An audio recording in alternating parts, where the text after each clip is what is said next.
I read somewhere that the songwriting kind of started immediately after the last one was released, kind of the thought The process idea for it. did, yeah. So where did you start? Where did the song start to come from? I tried, as soon as we finished You're Gonna Hate This, I tried writing a bunch of stuff, and looking back at them now, they're horrible songs. They were just like, I didn't know what I was thinking. I was trying to do something. I was really ambitious after that first, or You're Gonna Hate This came out, because it was like a new path I saw happening for us. So I was like, oh, we can do whatever we want now. And it got a little ambitious and really stupid. So it took me about a year and a half until I wrote the first song that would be on this record, which was Whatever. And then from that point, I was like, oh, this is the direction I want to go. These kind of more honest, lyrically honest songs, and more kind of thought out as far as melody and chords. That was where I wanted to go. And that was the first song I also sat down and just wrote on an acoustic guitar. Everything else, I was building demos up on Logic, or even GarageBand, I think I was using. And after that song was written, it was like, okay, this is more my style. So from that point on, I took each song, wrote on acoustic guitar, wrote the lyrics, and then I built a demo on that, as opposed to building tiny little parts that eventually became a full song 2 days later. So with those lyrics, you mentioned kind of being more open, more direct about what you had written. And for you, for instance, Richard, what is it like then going through those lyrics that he's written? What is that moment like for the both of you? That's an interesting question. Because they are quite personal, I suppose. Yeah. Certain points, it's pretty obviously personal. Yeah.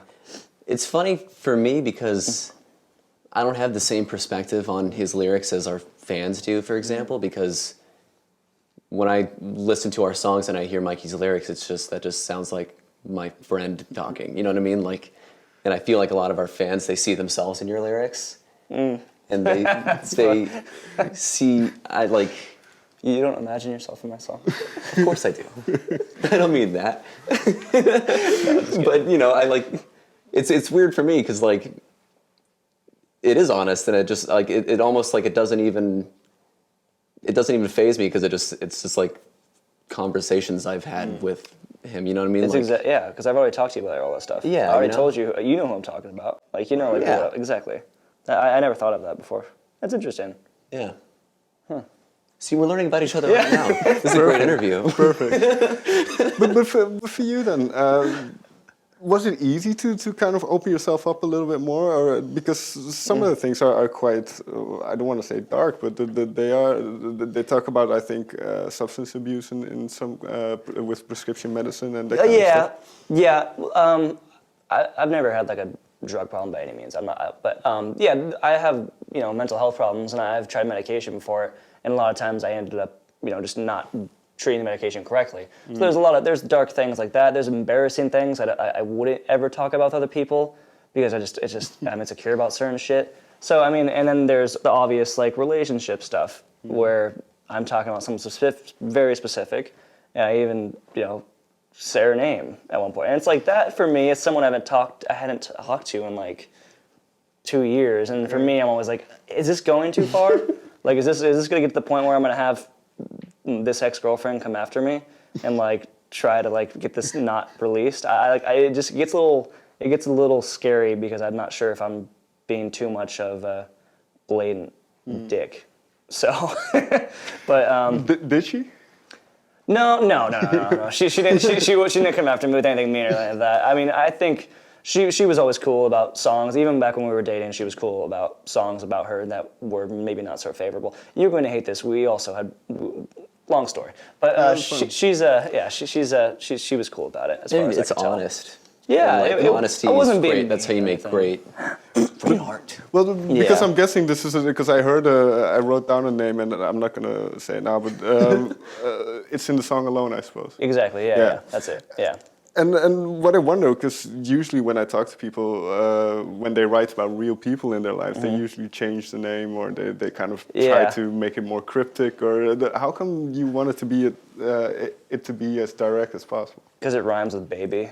Fair enough. Yeah, because it rhymes. It's not my fault her name rhymes.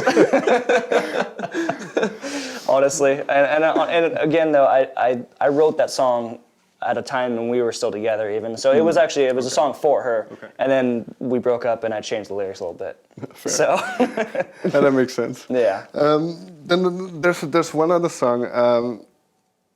Well, there's a couple of songs I want to talk about. But CRUTCH is one of them where you say, "This is my dream," which is well, it can be many things, but it could be this kind of musician life. Yeah, that's right. That's right. So is there definitely a love-hate relationship with kind of what it entails to be a touring musician? Absolutely. And for the both of you? Yeah. Totally. 100%. I mean, we were talking about earlier, I get homesick. There's certain times on tour where someone's grumpy, and I mean, we all have had like little breakdowns on tour, multiple breakdowns on tour, and then you have those breakdowns and you sit there and you're like sobbing or whatever is happening to you, and then you go play a show to like 500 kids and you're like, what are you crying about? So CRUTCH, that's what CRUTCH is about. It's just about a love-hate relationship of touring and being in a band, because it's the coolest thing in the world that we get to do this, and we get to come to Europe for free practically and play music to people, but at the same time we're super far from home, so it's a little scary, and we tend not to take care of ourselves very well when we're out here. So yeah, that's always our choice, and it's fun. But at the same token, it kind of hurts. So people tend to romanticize the idea of being a touring musician. That too. It is a lot of fun. It's great, but it is also, it is very stressful, and it's a job. You have to be very careful about your health, and it's a pretty strenuous thing to do for your body and your mind. Sure. Definitely. Yeah, it's brutal. But what is something then that you had to kind of a concession you had to make, something you had to give up in order to be able to live this life? Money. Yeah. Just kidding. I mean, as silly as it sounds, real jobs. Because I mean, if we were at home having real jobs, we could probably. I mean, I'll speak for myself. I could afford to live in probably a nicer apartment if I was still waiting tables. But I mean, I'm also stoked to be where I'm living. But at the same time, it's just every once in a while I do fantasize about just going back and waiting tables and making $200 a night. Even though when I go on tour, we make a decent amount of money these days. We're doing okay, but still waiting tables. It was like cash. This is great. I get cash every night. This is so fun. I can do whatever I want basically. But then I gotta go to work the next day all hungover. So I think that's one of the smaller things that I do kind of miss, is just having a normal job. Normal relationships too. Yes. I don't know why anybody wants to be your girlfriend. Yeah. I would never. It's the worst situation when we'll be gone 6 to 9 months out of the year, and I can't even make simple plans with my friends more than a week in advance because I just don't know what we're doing or whatever it is. That's another thing that I think you forget about. So what is the payoff then? Is it like you say, once you go that hour or two every day being on stage, is that the payoff then? Yeah, there's a lot of payoff. It's a complicated thing, yeah. I think recently I've started to really enjoy being on stage for the short amount of time that we are on stage a day. I used to stress out about the shows, and now it's kind of therapeutic to, after a long day of sitting in the van or traveling, just going on stage and forgetting where you are for a second. It feels really good. And then you get off stage, and then you end up the hour and a half to 2 hours after you play, it's like a buzz of drinking with new people and stuff like that, and that's really fun. I think that's the payoff. When we're here, there's a lot of payoff. When we're in Europe, there's a whole different payoff than there's in the United States, because when we're in the United States, we've seen places we've seen thousands of times now. This is new, and this is way more of a payoff than we get in the U.S. So, yeah, we're really lucky to be able to travel because of it so much, and and just to meet people everywhere we go that have in some way been affected by our music, or we have just a weird connection now with the strangers who came to see us in whatever city we're in, which is pretty bizarre and really cool.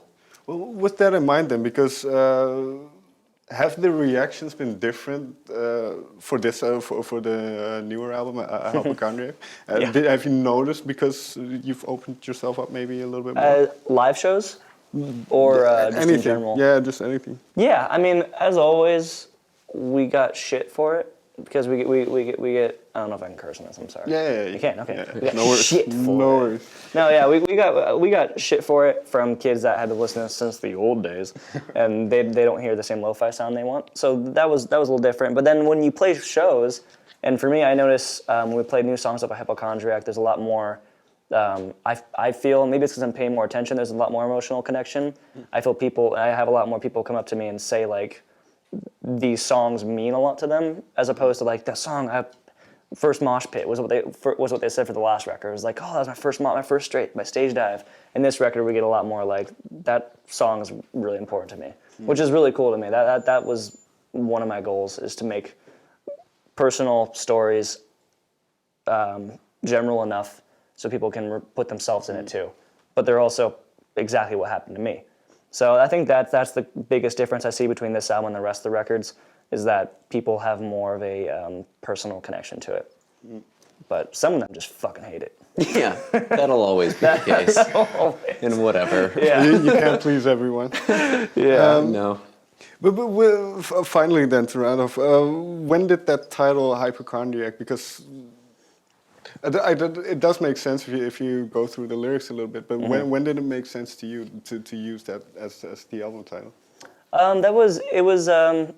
We had a couple ideas for album titles, and obviously the album has a pretty strong theme of mental health and personal relationship issues, and there's songs about being afraid of dying and that kind of stuff. So obviously, and I'm a huge hypochondriac. I've gotten a lot better, but it used to be really bad. Like these guys all know, on tours before, I would go to urgent care like every other city. You'd be like, one time you had a sore throat, and he's like, guys, we have to cancel the show tonight. I have a sore throat. And we're like, it's just a sore throat. Like, it's like, no, I got to go to urgent care right now. And we went to urgent care, and the doctor's like, yeah, you have a sore throat, eat some ice cream. And we're like, yeah, like we told you. Yeah, but that sore throat, that one hurt. I can usually push through sore throats, but that one was, that was a rough one. This is funny. Oh, the worst urgent care story, I could even make fun of myself, is I went because I always think I have kidney stones because I drink a lot.